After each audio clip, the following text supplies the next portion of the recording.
Hi, this is Mother Oracle, and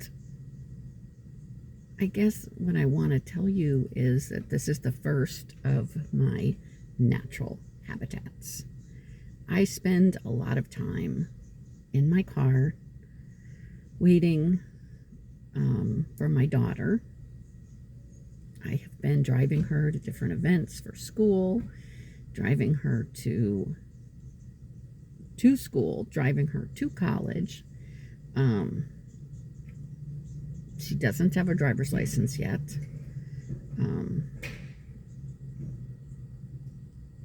I don't mind it.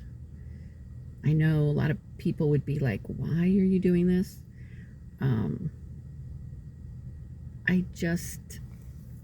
It gives me some quiet time by myself.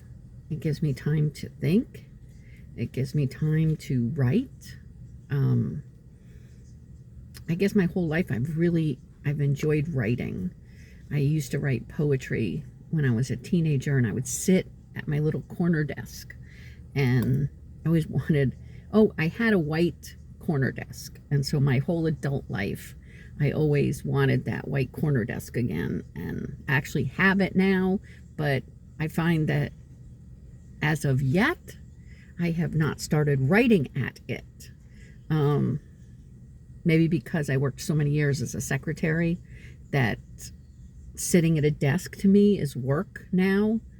And so I have kind of set it up nicely, but then I'm like, I don't know if I want to sit there. And which is a little disappointing because I bought it and, we built it. And now it's like I'm not using it as much as I should or as much as I think I should. But I do enjoy talking.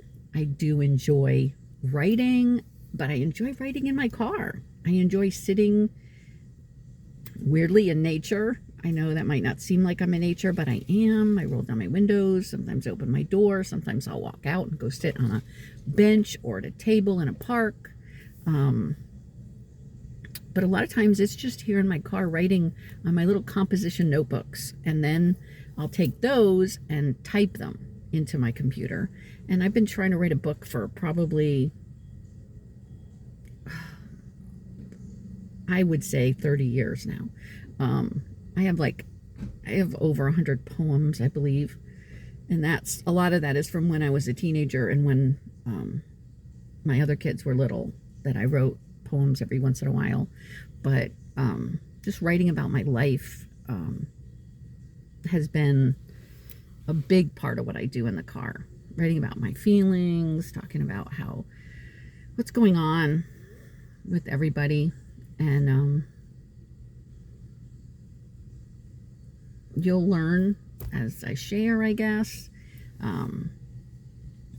what's happened in my life. I hope not to burden anyone, but I also hope to share and maybe encourage others that life can change and that you can learn from everything that happens to you. I know, again, like a lot of people might say, why don't you teach your daughter how to drive so you don't have to drive her? But I have 3 boys older than her, and I ended up becoming disabled. I have multiple sclerosis, and probably since I was a teenager, I've had headaches and aches and pains. And when I was young mother, as my boys were being born, and I would be like, I got headaches all the time, or I hurt, or I'm tired, or I'm tired, whatever it was. It seemed like anytime I went to a doctor, they always told me, well, that's just because you're a mother with young children. That was the excuse. And not really it was never really looked into any further than that. It was eventually, as it got worse, I would go to different specialists or go to a doctor, and they would tell me a little bit more, but they never really were that concerned. I know at one point they discovered I had a B12 deficiency, but then they were like, never said to me, take B12 regularly, never put me on a prescription for B12. It's a little odd when I think about it. And then it's like, at one point, I know that they diagnosed me with something called Lermet's sign and told me that my spine at the back of my neck was straight. Let's see if I can do that. Versus, I believe, the back of your spine is actually curved. I can't think which way it goes because I don't know, because but I think your back comes up and then it kind of curves and goes like that, back up, curves around. And mine does not curve, apparently.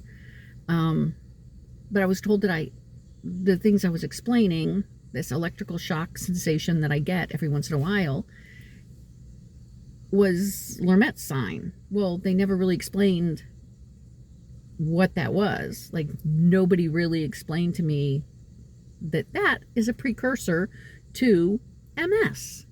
And I was like, okay, now looking back at it, it's like, well, yeah, did you think about maybe telling me things I could do to maybe, make it better? Did you, anything, just tell me something. And then at one point I was diagnosed with Lyme disease and then treated for multiple times, IVs for a month at a time. And after they told me, they retested me because I was complaining that I still was in pain all the time, tired all the time, hurt all over all the time. And they tested me again because they were like, well, no, we treated you with the IV. You shouldn't have it anymore. And they tested me and they said I didn't have any antibodies, that I never had Lyme disease. So really, like, there's a lot of strangeness that's occurred in my life. Then after talking to my primary care, they sent me to a rheumatologist, and the rheumatologist did this pressing on different points in my body and said, oh, you have fibromyalgia. Of course, this is all happening now many years ago.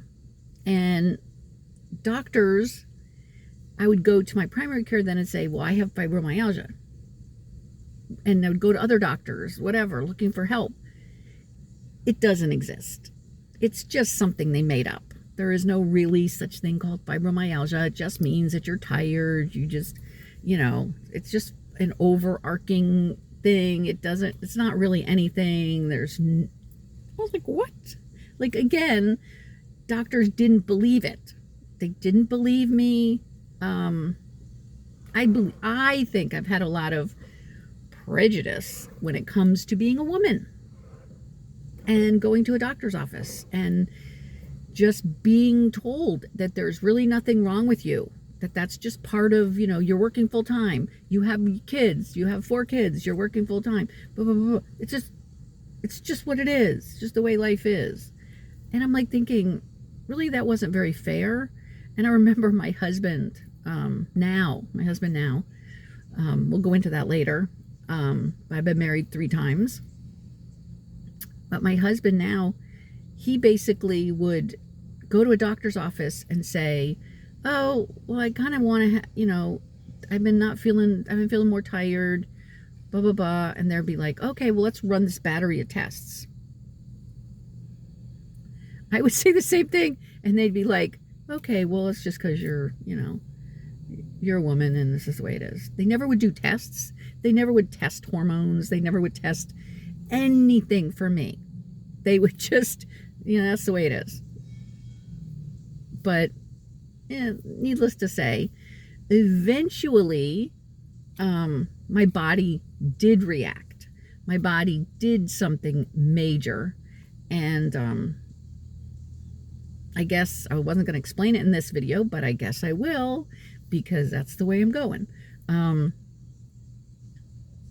had a situation where it started, I think we were renovating things in the house that we live in. We were renovating things outside in the yard, putting in a fence. We were redoing the floors. And now looking back at that, the timing was probably good that we did all that while I still was feeling okay. But I remember there was a moment when we had the refrigerator pulled out, and I was on the floor helping, either cleaning behind it before we could put down the new flooring, or I was actually putting down the new flooring. I don't remember what, but I remember the cord was still connected to the fridge. And I remember trying to get up, and as I went to get up, I kind of bent down my neck or brought it in my neck in a strange position, whatever I did. As I came back, I remember just feeling this like weird, like sensation behind my neck. And then I guess, looking back at it now and thinking about it, I guess later, maybe I wasn't that nice. Maybe I was grumpy and grumpy, excuse me, extra grumpy to people in my life later that day. At least that's what I think I remember from it. But that would have been like September. And then maybe October, November, I started having the side of my ear, this ear started getting like, almost like it was asleep, like pins and needles sort of. And I was a secretary, so having a phone up to your ear, you know, it was a little painful. And I just remember being exceptionally tired, being really just like exhausted to the point where I would almost fall asleep at my desk. Like, it was bad. And I was like, wow, I was always a little clumsy now, my whole life. I mean, I call it clumsy, but it wasn't really clumsy. It was part of my MS. I always had aches and pains in my hands when I was growing up, even as a teenager. But it was just, people would tell me it was because I just didn't want to peel the potatoes or peel the apples. But that really wasn't true. I was actually in real pain. Always have been more sensitive. Things like dental work, things like just, you know, would pass out and just feel exhausted at times. And anyway, back to the feeling. And when that started, I was like, okay, you know, maybe I'm just having, because I was going off balance, went to ear, nose, and throat doctor. They treated me for an ear infection, even though I don't think they saw an ear infection. They treated me for that. So it didn't really help, obviously. And then I remember it was like more of my face would get tingly, would start feeling like that pins and needles feeling. And at that point, I think I was like going to the primary care. I don't think anyone was able to figure out what it was. And then I think it ended up being like almost half of my head was all tingly. And I was having the Lermet sign much more often through that fall and whatever. But at that point, I was like, oh, it's Lermet sign. It's nothing, you know. I just didn't even know what that was. And I remember at some point then, and I maybe not getting the order right. I don't have like notes right in front of me, but the left half of my tongue actually got numb, and like, it's like the tongue was split down the middle, and it was the left half of my tongue that got numb. And I thought that was very odd, and I couldn't quite understand it. And I went to the primary care. They ended up doing, I don't know if it was a CT scan or an MRI of my brain, and came back. They said everything was normal. So yeah, that's like in, maybe by then it might have been sometime either beginning of December, end of November, I'm not sure. But I know during this time period when I was working, I would just walk into walls. Like, I'd go off balance and walk into a wall, or I'd be standing at the copier and I would just lose balance and kind of, you know, stumble a little bit off to the side. And one particular time, some people were in the conference room, and where we were, there was the door to the conference room was here, and the door to the break room was here, and there's a hallway in between. And the door to the break room was always open. And the conference room door, I was standing at it talking, And all of a sudden, I just went over backward and fell straight back into the break room. And thank God the door was always open, because otherwise I would have smacked my head on the door. But I fell down. And I just remember, like, they were like, I remember one of the partners, it was a CPA firm, was like, one of the partners was like, are you sure you're not drunk? Like, they were kind of joking, but, like, worried, starting to get a little worried. And I know that I would be sitting at the desk really, really tired and just trying to focus on what I was typing, what I was working on. And my eyes would just shut. And then I remember trying to write notes on the yellow sticky pads, Post-it notes. And I'd be like writing a note to myself about what was going on or something. And I'd start writing, and I think I was writing okay. And then I would look at it, and it would just be like scribbles. It wouldn't even be real writing. And I was like, why is it scribbles? Like, I couldn't understand what was happening. And I just felt like part of even the right side of my body was getting a little bit weak. Like, the right side of even the rest of my whole body was a little weak. And then it was Christmas. It was Christmas time. Christmas happened. And then it was either day before New Year, or it was New Year's Eve, maybe, possibly. And this is back in, I think it was 2005, New Year's Eve, 2005. And so then New Year's Day, 2006, I think that's correct. And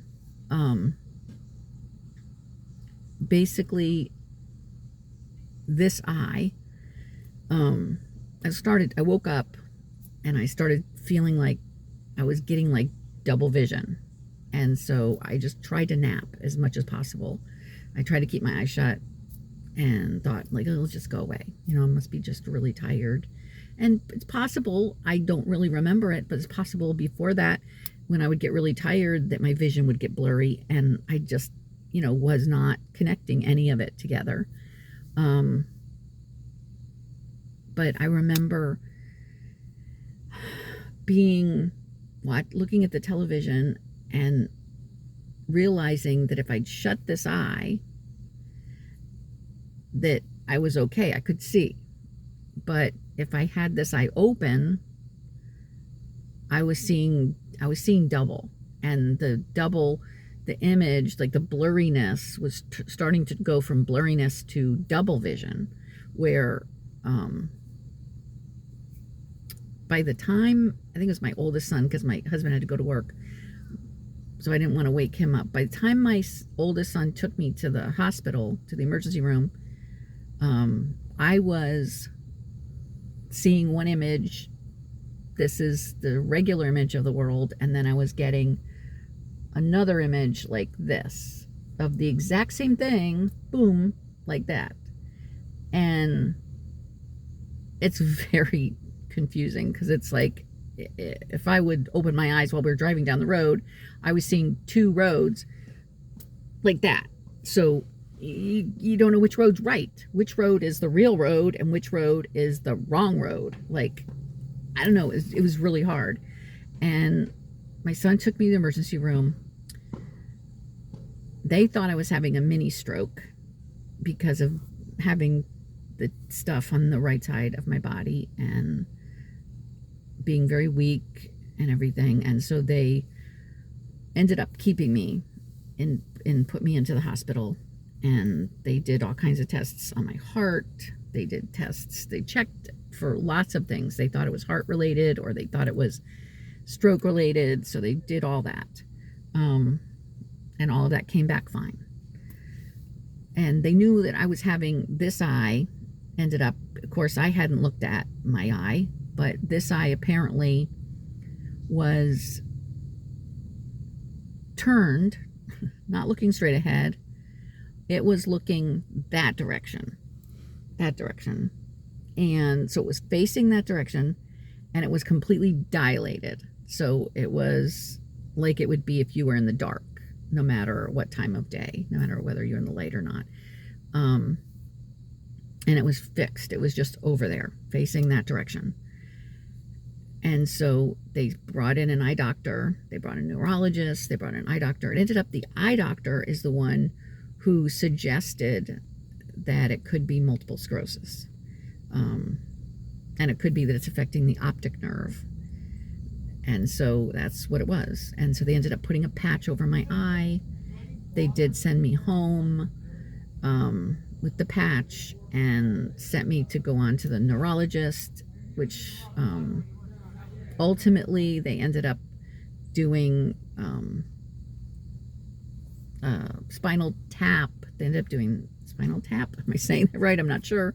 But they ended up checking that. They ended up doing MRI of my cervical spine as well as my brain. And they ended up sent off blood work to the Mayo Clinic.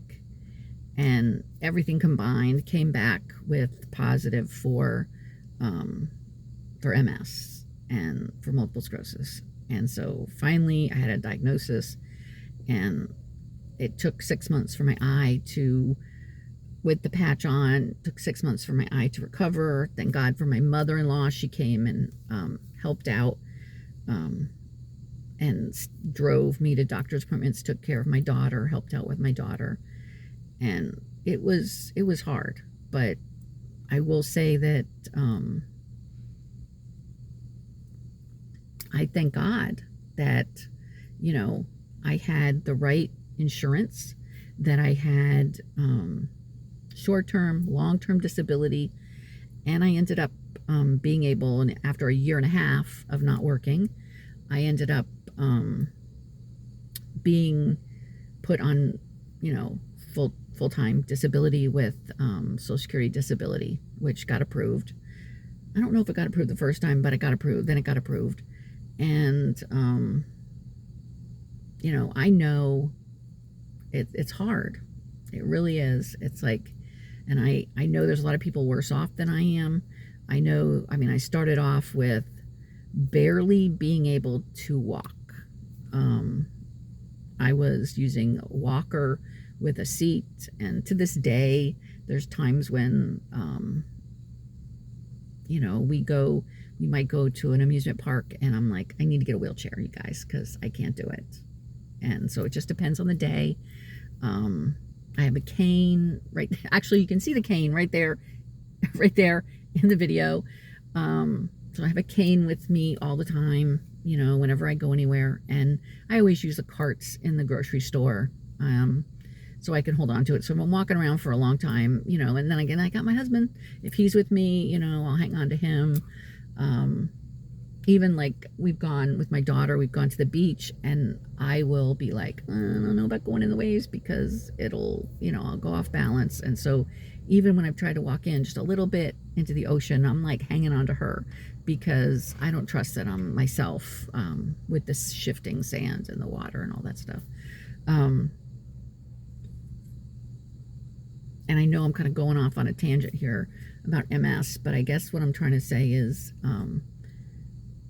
they found out later that, again, that I had the B12 deficiency and folic acid deficiency, and eventually vitamin D deficiency. Putting all those things together, it's like those are the things that try to make your body keep your myelin sheath over top of the nerves. And if most of you probably don't know, but in MS, what happens is the myelin sheath, the coating. So if you think of your nerves as a wire, like this wire here for charging the phone, okay? And the coating, the outside of the wire, and inside this, there's actually wires probably with, you know, like a plastic around them, plastic or whatever it is, the insulation wire around it. And so when that happens with multiple sclerosis, sclerosis is a scarring. And the wire, the part of the coating, the part that keeps it from being where you can get zapped with that electrical, you know, it becomes it comes off in one area, so it becomes exposed. So it's like you have an exposed wire in your body.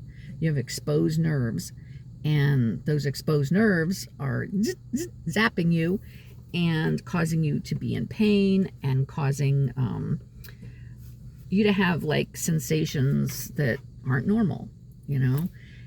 Of course, when you think they're normal, you know, your whole life you're being told they're normal, and then but they're not really. It's kind of it's very frustrating, but it's caused me to go from being a person who was absolutely fit, you know, to, it's kind of sad because I think about it, and most of my adult life, even after having 3 boys, I was almost always like maybe 135 pounds, 150 tops, 5'5", you know. I know I had a body that was gorgeous, and I always, because of my personality, I always wore loose clothing. I always kind of hid it, even when I probably was, you know, maybe 25 pounds overweight or not even that much. I always thought I was heavy, too heavy. So it's kind of silly when I look back at it, and I really feel bad now. And then there's time periods when I started getting sick, and I started gaining weight, and stress is a big one that causes MS to flare up, for sure. And environment, just barometric pressure can cause inflammation and can cause issues. And over the years, I've come to realize that my MS personally happened at the part where the optic nerve inside actually is shaped like that, I guess. And I'm not sure exactly where to say it is, but my somewhere near that crossing is where I got my scarring, where the myelin sheath was removed and caused the issue with my eye. And then I also have about, I think it's just 3 of them, I don't know if there's more than that, in my cervical spine, all right near each other. And so I've learned that your brain is not just in your head. Most people think that's where it is. Well, your brain actually goes all the way down in the middle of your spine. So the part that is inside your spine, the part that is internal and protected, is your still part of your brain. Once it exits the spine, it is the nerve. It's part of the it's the nerves. So at least that's what my neurologist explained to me. So the part here that is actually in the spine, that is the part that goes down like that, is actually still part of my brain. And that's where the myelin sheath has come off that.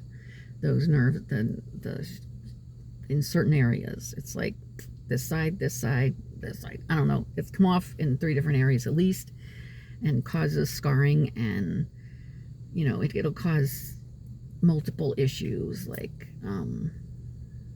bladder. It's called a neurogenic bladder. We'll talk about bowels later on another subject, on another time, but and it'll cause weakness in the limbs. It'll cause some weakness sometimes, and I'll have pain in various places, and mine is very sporadic. It moves, and so it just depends. If I'm stressed in one area, that's where I'll feel it. Sometimes it's this forearm right here that I've felt this for years in my life and never knew what it was. It's like, I almost feel like the bone aches, but it's not the bone. It's obviously something else in there. It's the nerves, or the nerves affecting the area around it. And again, hands, you know, like they'll hurt. And I've had times where I've been holding plates to hand a plate to somebody, and it's full of something, it's heavy, and I'll be like, you got to take this plate right now or I'm going to drop it. And it's like, thinking back and looking back at that, it's like I could see somebody thinking, what is up with her? Like, is she just being annoying just to be annoying? Well, you know, I've never been annoying just to be annoying. I might be annoying at times, but, you know, not on purpose. It's just because I'm irritated, because I know I can't do it anymore. I can't hold it anymore. I got to let go. And so frustration. I think I've probably had lots of moments of frustration. I also have realized that my MS is very cyclical. So I have to be very careful. I have to take care of myself. I have to make sure that usually, for some reason, June is usually a harder time for me, and that might have to do with the heat. I live in Florida. It may have to do with the temperature starting to rise, and heat affects MS, especially mine. I know that it makes it a little harder for me, and I don't know if that's what it is or what, but I know either May, June, July, somewhere in there, I might have a rough spot. And then again, it's that maybe December time period, November, December. And so I have to particularly, is that a word?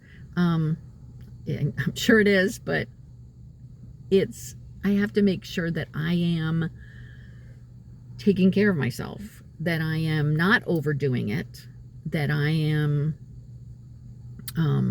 sitting down when I need to sit, that I'm just, you know, learning. And this whole thing, because now this has been years, it's been years since I was diagnosed, and in the beginning it was really hard. I was depressed.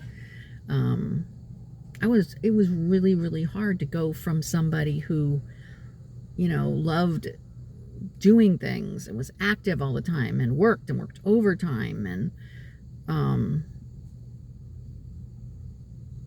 to go from that to not being able to, it was hard.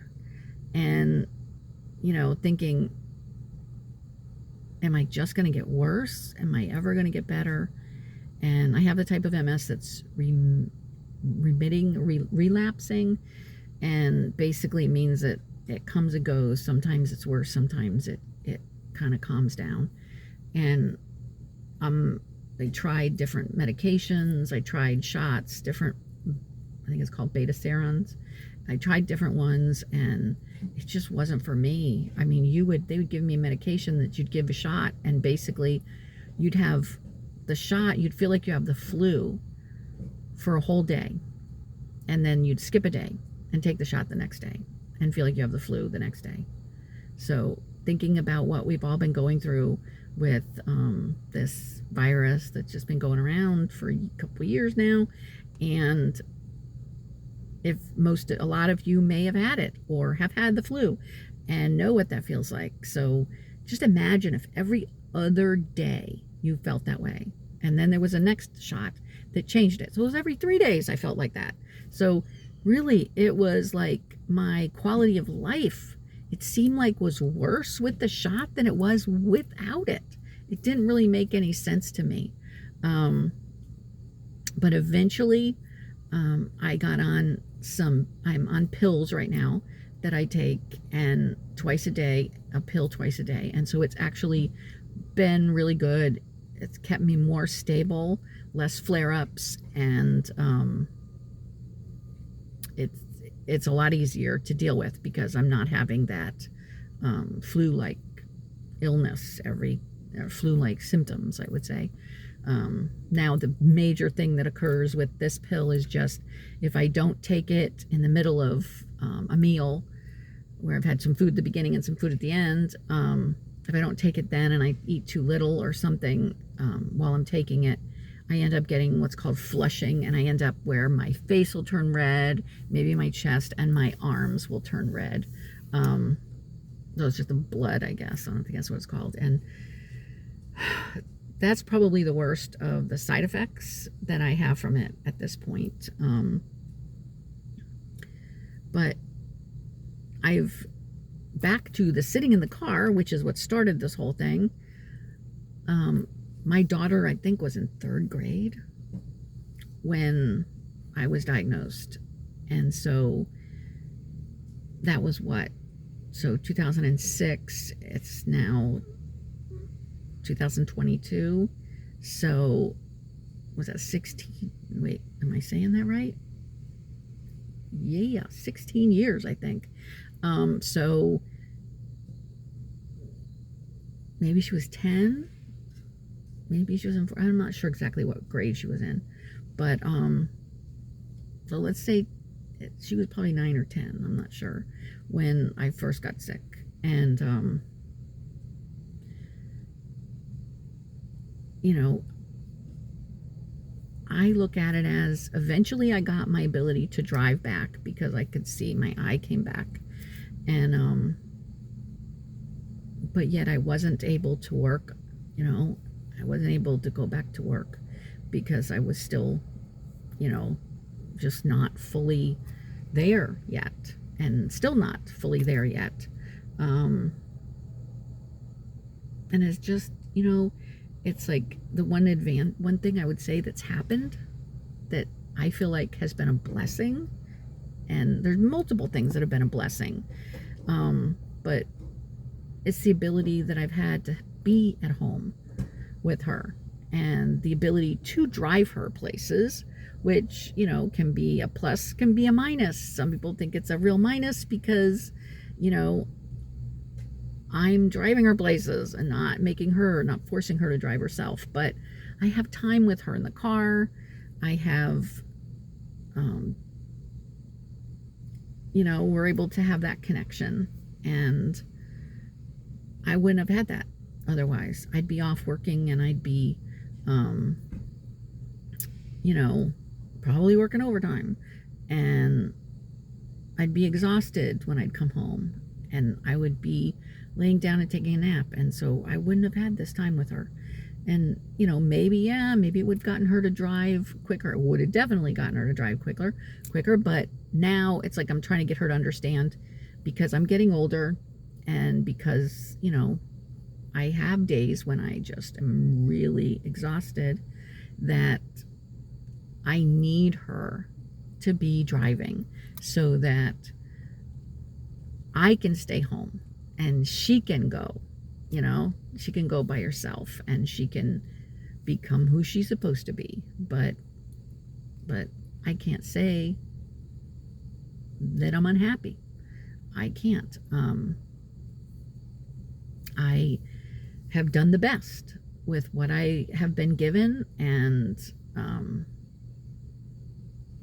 you know, it is what it is. There's just your life. I look at it and I go, okay, you know, I might not be the best at walking very far sometimes, and I may be grumpy, I may get moody, I might, you know, I might not be able to do the things I used to be able to do, which in the beginning really bothered me. But now I'm like, I did those things. I was that person, you know? I used to ride my bike all over the place. They did get me a 3-wheeler, and I am embarrassed to say I've had it for a few years and not driving it, not using it. Partially because I think I'm worried that I'm going to get out there and go somewhere and then I'm like going to be too tired to get back. And so I know right now the tires are bad and we need to fix the tires, and that'll be in another episode, and maybe my first bike ride in a while. And my goal is to start riding it. We moved into a house with my son and his wife, and it's my husband, my daughter, my son and his wife. It's their house, and their dog, our cat. So we're all there together, and it works. It really does. And it's just one of those things where it's like, I promised that I needed to ride the bike. If I didn't ride it within a year of moving in, then I'd get rid of it. And I don't want that to happen. So I hope you guys will stick with me through this journey that I'm taking you on. And I'll talk about, there'll be times when I'll share things about spirituality, I think I'm going to have some friends come in every once in a while, and we're going to talk about various subjects, all kinds of things. And I'm going to do different metaphysical, spiritual, all about my life, all about, I do readings, I do all kinds of stuff. So I'll talk about that. That'll be one area that we'll talk about on this channel, led by spirit. And then I'm also going to do creative things. I am very creative. I have been my whole life. I love doing crafts, art projects, decorating. I refinished furniture. I've done all kinds of things throughout my life, and it may take me longer to do them now, but I still do them. I might do them sitting down, but I still do them. I sew, I do different things like that. I used to get in the garden and love gardening, but since this happened, in fact, I had a gorgeous garden in the back of our house, and since this happened, since MS, my garden just got just weed central and gone, and we don't live in the house anymore. But regardless, it was disappointing because everything looked gorgeous, and then it just was gone.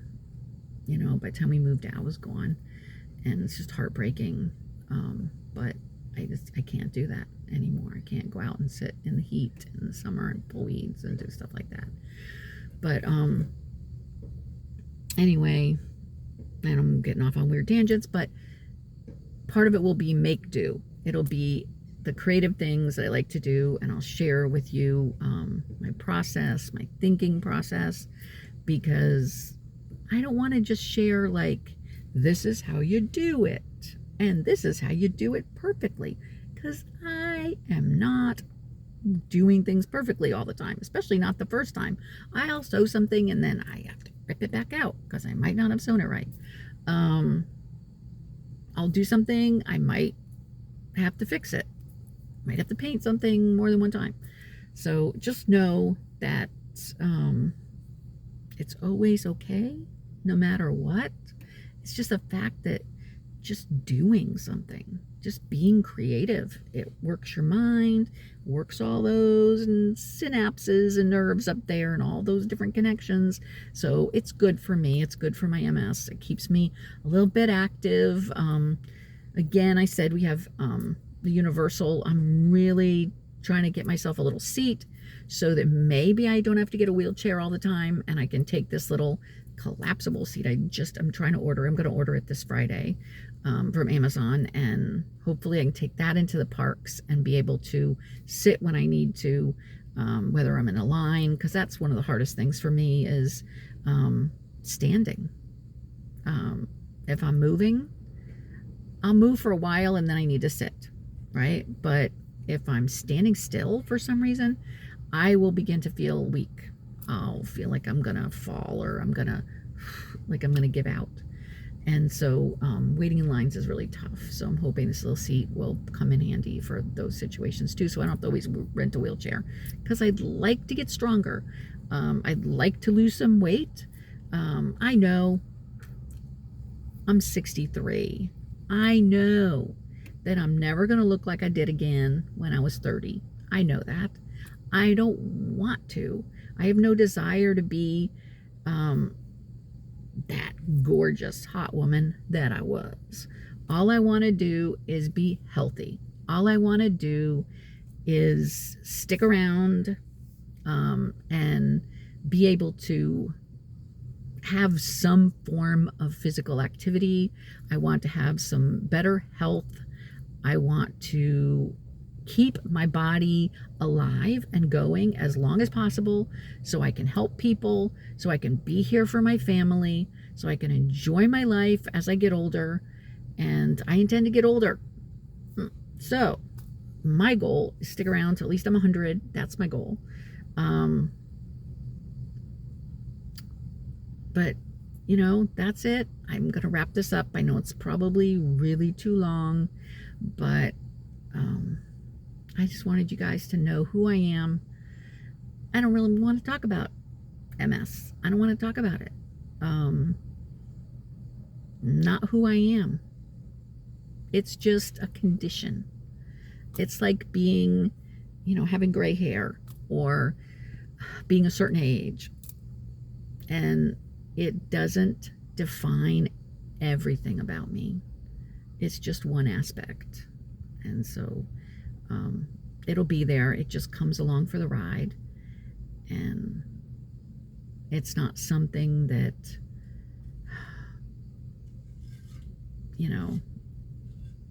it's not something that is all-encompassing in my life, because I don't let it be all-encompassing in my life. I hope this helps somebody, and just know that all is well. And that is a direct quote from my group that I channel, which I trance channel, and it's something they say at the end sometimes. When they leave, they say all is well, and so it just feels right. I just wanted you guys to know all is well.